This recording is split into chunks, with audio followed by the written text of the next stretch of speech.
আসসালামু আলাইকুম।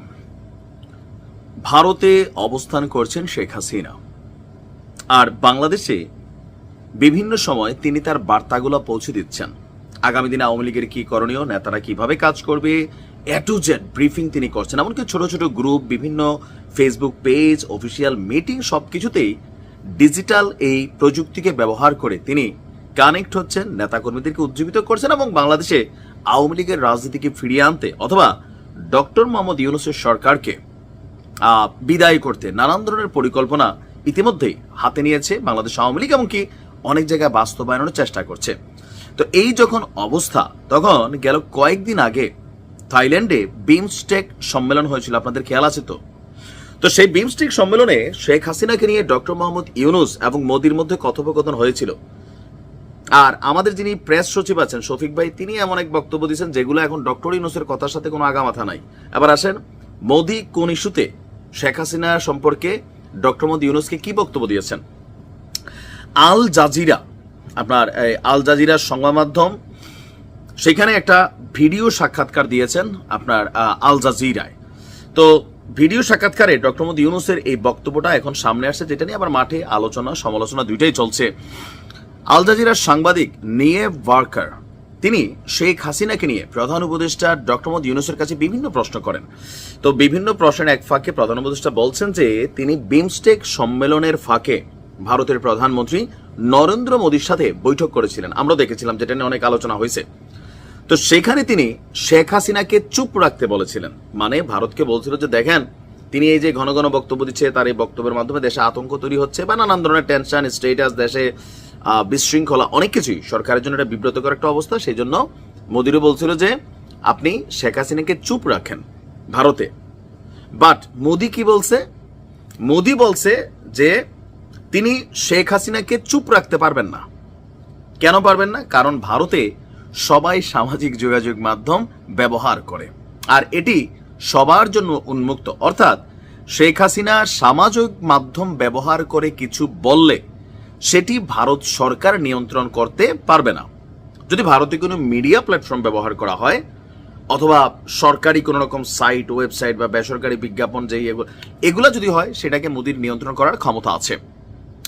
আল জাজিরার সাংবাদিক তিনি দাবি করেন যে শেখ হাসিনা দাবি করেন তিনি এখনো বাংলাদেশের প্রধানমন্ত্রী, তিনি ভারত থেকে এসব বিবৃতি দিচ্ছেন। অন্তর্বর্তী সরকার ভারতে তার অবস্থানকে কিভাবে দেখে? তিনি বলছেন যে আপনার নরেন্দ্র মোদীর সাথে বিমস্টেকভুক্ত দেশগুলোর যখন মানে ওই প্রোগ্রাম হয়, তখন আমি স্পষ্ট করি ঠিক আছে যে মোদি, যদি আপনারা শেখ হাসিনাকে রাখতে চান তাহলে এ বিষয়ে আপনার সঙ্গে আমি কিছু করতে পারবো না। এক ধরনের আত্মসমর্পণই করে ফেললো। কিন্তু অবশ্যই তিনি যখন সেখানে থাকবেন তার কথা বলা উচিত হবে না।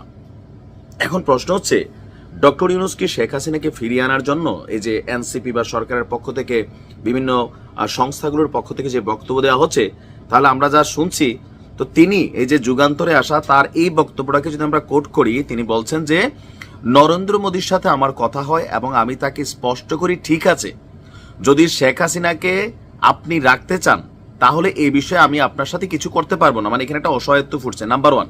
নাম্বার টু, রাখেন ভালো কথা, কিন্তু তিনি যখন সেখানে থাকবেন তার কথা বলা উচিত নয়, কারণ তার বক্তব্য আমাদের জন্য সমস্যার সৃষ্টি করে।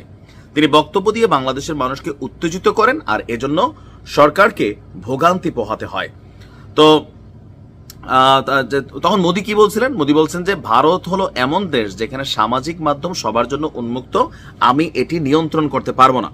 তাহলে শেখ হাসিনাকে ফিরিয়ে আনার ব্যাপারে আমাদের প্রেস সচিব শফিক ভাই অতি উৎসাহিত হয়ে যে বক্তব্যগুলো দিলেন, এখন আল জাজিরার সাথে যখন ডক্টর মোহাম্মদ ইউনূস সাক্ষাৎকার দিচ্ছেন, সেখানে শেখ হাসিনাকে ফিরিয়ে আনার ইস্যুতে কোনো একটা সিঙ্গেল বক্তব্য কি এখানে দেখলাম আমরা?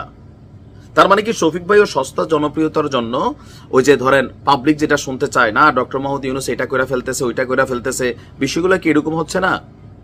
তিনি যে বক্তব্যটা দিলেন বিমস্টেকের পরদিন, তখনই ভারত এটাকে কাউন্টার করছিল যে এমন কোনো বক্তব্য নরেন্দ্র মোদী এবং ডক্টর ইউনূসের মধ্যে এরকম সংলাপই হয় নাই।